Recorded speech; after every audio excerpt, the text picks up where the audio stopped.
نيجي بقى الموسم 79 طبعا الاهلي خد الدوري بفرق كبير جدا عن الزمالك. مستريح يعني، ما كانش فيه منافسه قوي يعني. الكاس بقى الاهلي كان بيلعب المحله في دور الثمانيه في المحله، ماتش مش مذاع. المحله اتقدمت 2-0. الاهلي الشوط الثاني محمد عامر احرز هدف في اخر دقائق. الاهلي تقريبا شريف عبد المنعم احرز هدف التعادل، الحكم لغاه، مصطفى عبده اعترض عليه، الحكم طرده. وهو ماتش واحد، مفيش ماتش، هو ماتش واحد، الاهلي كده خرج، مصطفى عبده توقف سنه. نيجي بقى قبل النهائي. قبل النهائي كان بيتلعب رايح جاي، ذهاب عوده. الزمالك اتغلب من الاسماعيلي 1-0 في استاد القاهره، واتلغى جونين للزمالك. حسين فهمي قعدوا يصوتوا ويولولوا، حسن شحاته مش اعترض، حسن شحاته عمل عمايل ما تتعملش واتطرد وتوقف سنه. والزمالك كسب اسماعيلي في الاسماعيليه 2-0. بس الظاهر ما حدش قال لهم في الاسماعيليه ان ده ماتش كاس، ما ينفعش تفوته للزمالك.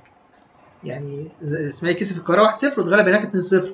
فالظاهر هو يعني زي السنه اللي قبلها اتغلب 2-0، بس الظاهر ما حدش في اسماعيليه قال لهم ان ده ماتش كاس على فكره، ما ينفعش تفوته يعني. تمام. بس هم الظاهر يعني حافظين مش فاهمين قوي يعني. بس الزمالك كسب 2-0. طبعا قاعدين يولولوا على طرد حسن شحاته في ماتش القاهره، رغم ان عندهم ماتش عوده او ماتش اياب يعوضوا فيه. انما مصطفى عبده لما اتطرد والاهلي اتظلم واتلغى له هدف في ماتش المحله، هو ماتش واحد والهدف اتلغى في اخر دقيقه، يعني خلاص الاهلي مفيش مجال للتعويض. ومع ذلك ما حدش بيتكلم خالص عن هدف شريف عبد المنعم اللي اتلغى، ولا طرد مصطفى عبده. الناس كلها بتتكلم على الهدفين بتوع الزمالك بتوع علي خليل ووحيد كامل اللي اتلغوا، وطرد حسن شحاته.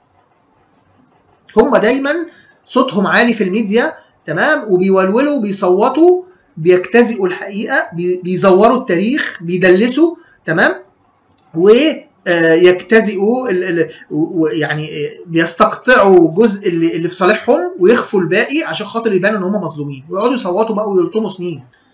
انما الاهلي بيتلغي له اهداف وبيتظلم وبيحصل فيه للصبح حاجات ما تحصلش، ومع ذلك عادي خالص ما بنتكلمش وما بنفتحش بقنا. وده غلط على فكره. لا، لازم يبقى عندنا ميديا قويه وتفند الكلام ده وتقوله. ازاي الاهلي اعلام الاهلي ما بيتكلمش في الكلام ده؟ هو الكلام ده انا عاصرته لوحدي؟ الميديا بتاعت الاهلي واللعيبه القدام والاعلاميين القدام بتوع النادي الاهلي عصروا الكلام ده كله، اشمعنى انا الوحيد اللي فاكره؟ كل ده عانوا منه وعصروه على مدار التاريخ. والزمالك طبعا طلع بقى كسب كاس مصر والمحله اللي كانت مموته نفسها قدام الاهلي استسلمت في نهائي كاس مصر خالص، وكان على قلبها زي العسل تتغلب والزمالك ياخد الكاس عادي جدا.